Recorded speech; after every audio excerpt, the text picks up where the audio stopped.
Good afternoon again. Dear colleagues, thank you for staying in the room, and to everyone online, hello. It's our pleasure to be back here in the press room with the EU Trade and Economic Security Commissioner Maros Sefcovic, the man who has been making and continues to make superhuman efforts to move our trade agenda forward, including in our talks with the United States. So the Commissioner will give some introductory remarks, and then we will open the floor for your questions. Thanks very much. Commissioner, the floor is yours. Good afternoon, everyone. I'm glad to be here today to follow up on the breakthrough achieved in Scotland yesterday. It was an honour to join Commission's President Ursula von der Leyen at the pivotal meeting with the US President Donald Trump. If I were to sum up this EU-US agreement in one sentence, I would say it brings renewed stability and opens the door to strategic collaboration. This is the result of a month of genuine and relentless efforts, unmatched in their intensity and matched only by the unparalleled importance of our transatlantic trade. Its $1.7 trillion value underscores just how much was at stake. From the start, we have been convinced that our transatlantic relationship deserves a negotiated outcome. That is why my team and I made 10 visits to Washington only this year. Given the depth of integration and mutual reliance of our economies, it was essential to take the time needed to get this right, to calibrate an outcome that works for both the European Union and the US, as well as ensures that trade between us can continue. Let's pause for the moment and consider an alternative. A trade war may seem appealing to some, but it comes with serious consequences. With at least a 30% tariff, our transatlantic trade would effectively come to a halt, putting close to 5 million of jobs, including those in SMEs in Europe, at grave risk. Our businesses have sent us a unanimous message: avoid escalation and work towards a solution that delivers immediate relief. And I appreciate that several business groups have welcomed the contours of the deal. The sense of stability and prospect of strategic collaboration are reinforced by the fact that the agreement addresses not only current reciprocal and high sectoral tariffs, but also forthcoming tariffs on pharmaceuticals, semiconductors and lumber. You are now familiar with the key pillars of the deal discussed in Scotland, notably a single 15% tariff ceiling, then $750 billion in strategic purchases, and an additional $600 billion in anticipated private investments into the US economy.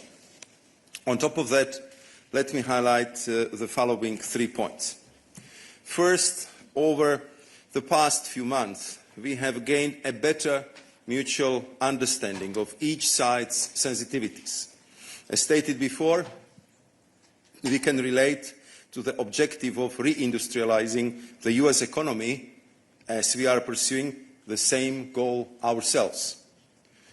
That is why the agreement sees a significant list of goods on which both sides will apply a zero tariff rate, where it is in our shared interest to strengthen our trade, and importantly, this list remains open to further additions. Second, we also believe that certain prospects and certain aspects of global trade policy need fundamental change. For instance, non-market overcapacity is equally destroying the EU steel industry. That is why the agreement sees clear prospect of joint action on steel, aluminium, copper and their derivatives in what I'd like to call a metals alliance, effectively creating a joint ring fence around our respective economies through tariff rate quotas at historic levels with preferential treatment. We will also establish a common approach to addressing source economies of overcapacity. Moreover, we are reducing tariffs on our cars from current 27.5% to 15%, while enabling EU car makers to expand their exports from the US. This will enhance their global standing and strengthen our value chain as numerous European SMEs support production activities in the United States. Third, we believe we need to think strategically about future technologies. That is why the agreement also sees strategic purchases of gas, oil, nuclear, but also US AI chips. Here the aim is to strengthen our technological edge in a way that benefits both sides. All in all, this is an agreement which should generate meaningful and mutual benefits, and I hope it will be a stepping stone to a broader EU-US trade and investment agreement in the future, while also fostering our joint efforts to tackle pressing global challenges such as much-needed reform of the WTO. We have been in constant dialogue with our member states and key stakeholders, and I want to sincerely thank them for their trust in the Commission and our continued unity throughout this process. This morning, we briefed the member states as well as members of the European Parliament. In conclusion, I want to appreciate once again the leadership of President von der Leyen, as well as the collaboration with my counterparts for the countless hours of intense engagement, which I hope will pay off. Thank you. Many thanks, Commissioner. We'll start the questions here in the room. Jorge. Thank you very much. Here, Commissioner Jorge Valero with Bloomberg. 2 questions. The first one, are you rock solid convinced that President Trump will maintain its commitment of 15% tariff for pharma and chips after the investigations are concluded, knowing how President Trump behaves and what you saw during the negotiations? And secondly, given that the energy purchases are totally in the hands of companies, do you fear that the US might retaliate if you don't achieve this 250 billion euros of purchases per year? Thank you. Please go ahead, Commissioner. We'll take them one at a time. Thank you. Thank you very much, Jorge. So on your first question, this was the issue which was discussed already for quite some time, and for us it was very clear that 15% is acceptable in the case that 15% is seen as inclusive. So no stacking, and would also cover the ongoing 232 investigation. And I think that it's very clear in summing up the negotiation yesterday that this point was made very clearly by the President von der Leyen. And I believe that with our American counterparts, we are opening a new chapter. We spent a lot of time together. We know each other much better than before. We understand each other's sensitivities, each other's perspectives, and we also will be informing each other much more frequently about all the important decisions taken. So I believe that this commitment will be honoured, will be respected in this case as well. If it comes to energy purchases, Jorge, I think we discussed in the past how we've been working together from the perspective of common purchase platform. Of course, we will discuss this approach with my colleague, Danny Jorgensen, who is responsible for the energy sector right now. But if you look at the current purchases, and if you look at the perspective that we will be phasing out the Russian energy supply by 2027, so it's very clear that Europe will need the solid, consolidated and reliant supply of energy. We are not talking only about LNG. We are talking about oil, and I would say what is also a new element, this is the nuclear fuel. As I'm sure you know, Europe is going through the nuclear energy renaissance, and therefore new technology, nuclear fuel will be very much needed for the current but also future nuclear power plants in Europe.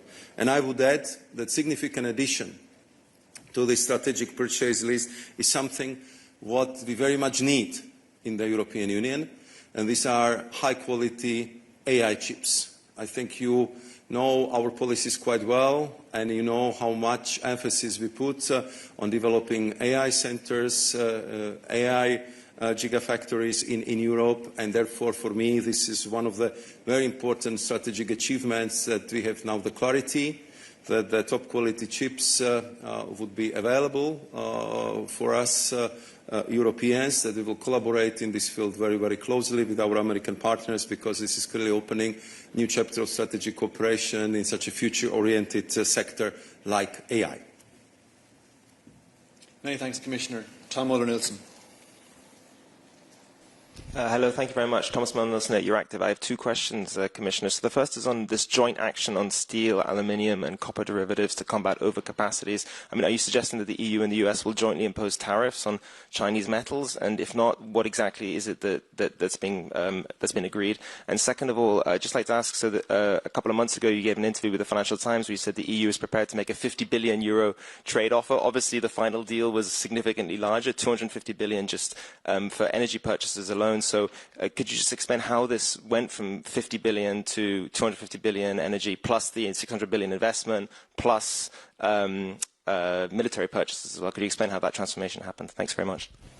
Thank you very much, Thomas. Starting with the first question, if it comes to this metals union, I think, I mean, in this many hours of discussions we had with our US counterpart, I think it became very, very clear that if it comes to steel and metals, we are not each other's problem.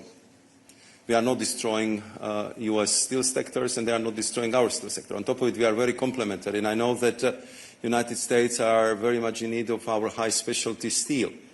So what we concluded after these detailed negotiations was very clear that what would benefit both of us as much as possible is if we would have kind of metals union between us, meaning that we would set the tariff rate quota based on, let's say, historic flows between EU and US and trade, let's say, at MFN level, as we've been trading until now. So it means that the complementarity of our metal sectors would continue, will be further developed, and that we would take jointly on what is the global problem for the steel sectors, and this is global overcapacity. So, of course, US prefers tariffs. We've been working with the quotas, with the TRQs until now. You are familiar that just a few weeks ago we adopted the Steel Action Plan, which was very much expected by our steel industry. We are actively preparing the additional measures for post-2026 safeguard situation. So it's a pressing issue. It's a pressing issue. I'm talking to the ferroalloys companies. I'm talking to aluminium companies. It's pressing issue. So it's very clear that what we need to do is to address the overcapacity, because this is really killing our industry. And if we can do it together with our US partners, we definitely would go in that direction. And of course, the details, how this would work, the mechanics of it clearly would need to be discussed. But we want to be complementary, to help each other here, to make sure that the steel and metal industries in both EU and US would thrive and will not be threatened by overcapacities built over the last decade. Many thanks. Kim. Hi, Kim McCrail from the Wall Street Journal. Thanks for doing this, Commissioner. I wondered, this builds a little bit on the last question about the Metals Alliance you mentioned. But between the Metals Alliance and what was said so far and what we understood from the briefing about semiconductor purchases and the decision to preference the US for semiconductor purchases over China, for example, taking those together, what do you see? What do you think the outcome of this deal means for the EU's relationship with China? Are you working with the US right now to box China out of the trade that you're doing between perhaps the US and the EU and perhaps other major trading partners? And just a quick question about the EU's WTO obligations. The way I understood from the technical briefing, this to work in terms of the EU's decision to lower some tariffs is that some tariffs will be lowered unilaterally and only for the US. Is that in line with the EU's obligations under the WTO to do it that way as opposed to most favored nation? Thanks.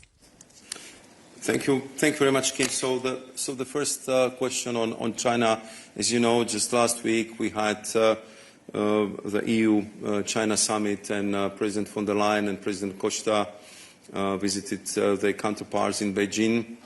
Of course, at the beginning of the year, we hoped for better results, which would be delivered by the summit. But I have to say that despite the strenuous efforts of my colleagues and myself and several long meetings with my Chinese counterparts, unfortunately the list of the accumulated issues on the table will not get shorter, but it just grew longer. And clearly the issue is overcapacity.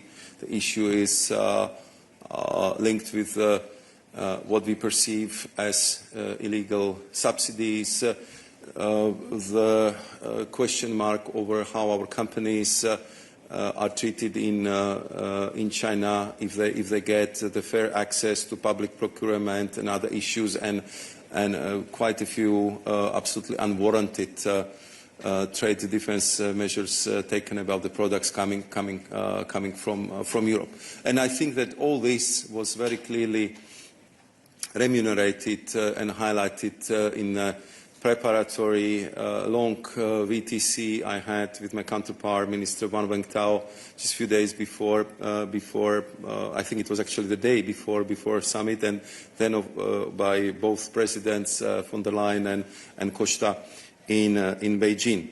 So I think it's quite clear that there is a lot of issues we have to deal with China, because we just want to have a fair trade relationship with them. I would underline fair treatment of our companies, and also clear commitment if it comes to subsidies of the products exported to the EU, because we cannot afford to have another development like we had with photovoltaic panels a couple of years ago. So, I mean, of course, the US in many aspects are in similar situation. We are dealing with critical raw materials issues. We are dealing with the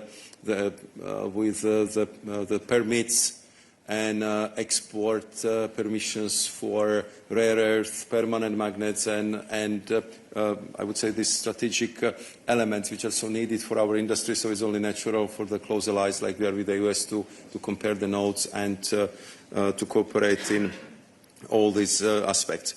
As you know, we also work very, very closely with the US if it comes to the dual-use technologies.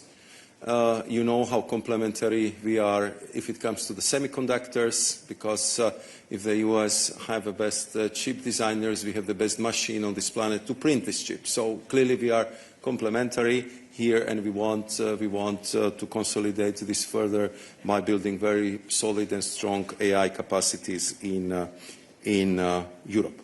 If it comes to the WTO, you know that the European Union is and will remain the strongest champion and supporter of WTO and rules-based trade, and nothing changes about it. At the same time, I am in frequent contacts with Dr. Ngozi, Director General of the WTO, and I think we both recognize the fact, which became so clear after the ministerial meeting in Paris a couple of months ago, that WTO needs deep reform. And I appreciate the efforts of Dr. Ngozi, which are very much supported by us, to deliver on these reforms, and I think we have a precious opportunity to progress between now and the spring Ministerial Council in Cameroon to achieve that. Otherwise, it will be extremely difficult for the WTO to play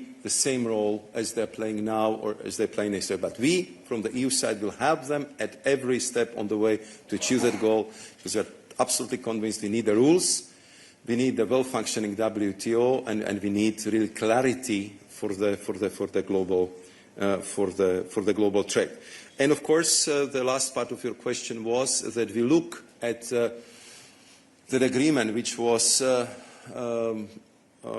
agreed upon yesterday as the opening of the process. We want to end up with a trade agreement with the US and the trade agreement which would be fully compatible with the WTO rules. Many thanks, Commissioner. Brian. Thank you, Commissioner. I have a political question. Some member states say they are disappointed with this agreement because it's not balanced enough. How do you plan to convince them? Thank you. Thank you very much. I think first and foremost, we did our utmost to keep our member states involved and informed at every step of the way. And we had, I would say, almost permanent contacts with them, including the Coreper meetings before and after, every engagement on my level, every engagement on the level of our technical teams, and of course before and after the meeting of President von der Leyen with President Trump. And we've been, of course, explaining to them the complexity of the situation, and if some still believe that we can return to the pre-April 2nd situation, I think also with the agreements which are struck between the United States and its trading partners over the last couple of weeks, or I'm sure the number of letters just setting the new tariff lines between now and the 1st August, it's quite obvious that the world which was there before the 2nd of April is gone. And we simply need to adjust, we need to address the challenges which are coming from this new approach, and I believe that the strategic cooperation with our strategic partner is a better outcome than all-out trade war. In my introductory remarks, I was just describing what would it mean. Tariffs more than 30%, then huge political tension, lots of SMEs under dramatic pressure, and loss of potentially of hundreds of thousands, if not millions of jobs. And what would happen after that? The situation would become so unbearable that we have to get to the negotiated solution. After that, we will have to sit and negotiate a new deal, but in much, much worse conditions. So therefore, I believe that the tasks we set for ourselves when I, for the first time, met my counterpart, Secretary of Commerce, Howard Lutnick, the next day after this confirmation, when I said, Howard, let's work together to avoid this mutual pain.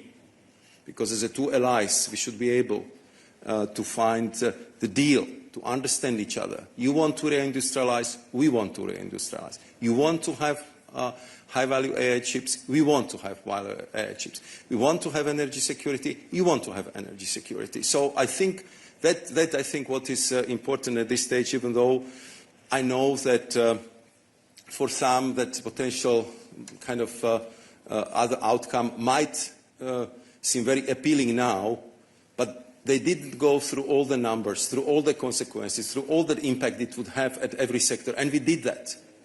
And we did that, and therefore, with full consciousness, I'm 100% sure that this deal is better than the trade war with the United States.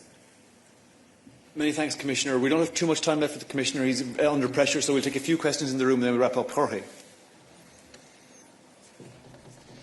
Hello, Commissioner Jorge Liboreiro with Euronews. Just following up on my colleague, what he said, I mean, it's objective that this deal is quite unbalanced because you have 15% on one side and almost zero or virtually zero on the other side. So do you consider this a good deal or just a case of damage control? And second, do you have any regrets about not using retaliation at any stage of the process in a bid to secure more concessions? Thank you.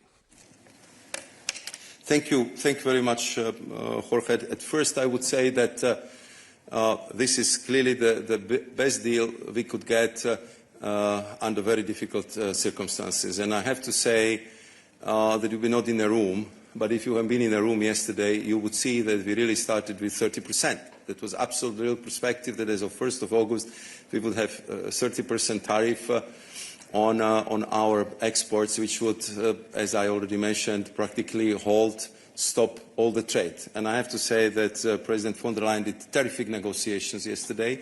She was absolutely great in managing these negotiations, which led to the conclusion of the deal, which I'm absolutely convinced saves the trade flows, save the jobs in Europe, and opens new chapter in EU-US relations, how to adjust our mutual trading patterns in this new age of geoeconomics and geopolitics. And that's for me, it's a very important political answer, because it's not only about the trade, it's about security, it's about Ukraine, it's about current geopolitical volatility. I cannot go into all details what everything was discussed yesterday, but I can assure you it was not only about the trade.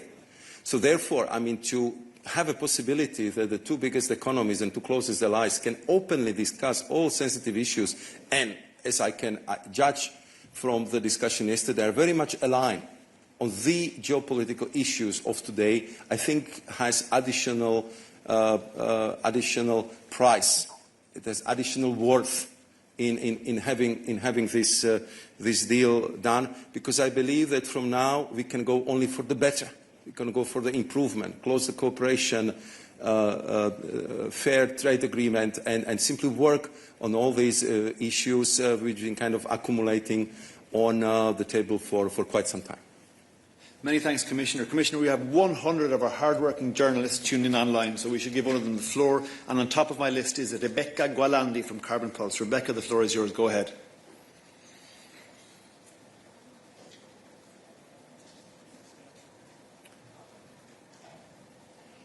Rebecca, can you knock on your mic? Can we see you, please? Sorry. Can you hear me now? We see you and hear you. Please go ahead. Okay, thank you. So in 2024, the EU imported 76.9 billion euros of energy from the US. So if we want to get to the target, then that means roughly tripling our purchases of US energy, taking into account exchange rates. So how do we do that? Do we put a target? Is it feasible? I've heard from energy experts that it's actually not feasible. The target is not actually possible because the US doesn't even produce that much LNG or energy products. So I'm just wondering how you're going to monitor these purchases, if there's going to be a platform, how you're going to convince EU member states and companies. And also, this target actually seems very in opposition to the climate targets and to the objective of reducing energy prices in the EU. So it seems a bit contradictory to many of the things that the EU has said. Thank you. Thank you very much, Rebecca, for your questions. I think that look, when we approach the assessment of this goal, so we look at gas, we looked at oil, we look at nuclear fuel, which is new, and we also look at AI chips. So these are the four basic categories, and we looked what can be achieved in the term of President Trump, but what can go also beyond the term of President Trump. And as you know, I was responsible for managing the joint purchase of gas platform in the last Commission, and I know what the LNG exporters need to give you a good price. They need predictability, they need long-term contracts, so they can invest in development of further infrastructure. And once the further infrastructure is built, then of course you have more competition on the market, and you have a good price. So if you look at what are the amounts of energy we would need, especially if you are proceeding through phasing out of Russian energy supplies in the next years, if you are looking at the nuclear renaissance in Europe, if you are looking at the booming industry of AI, where we would need 40 billion of the chips, we believe that these numbers are achievable. And of course, we will work with our companies, with the member states, with my colleagues in the Commission, how to set up that mechanism. And of course, this would be one of the issues which we would be regularly discussing with our US counterparts, because of course, from our perspective, that's the offer.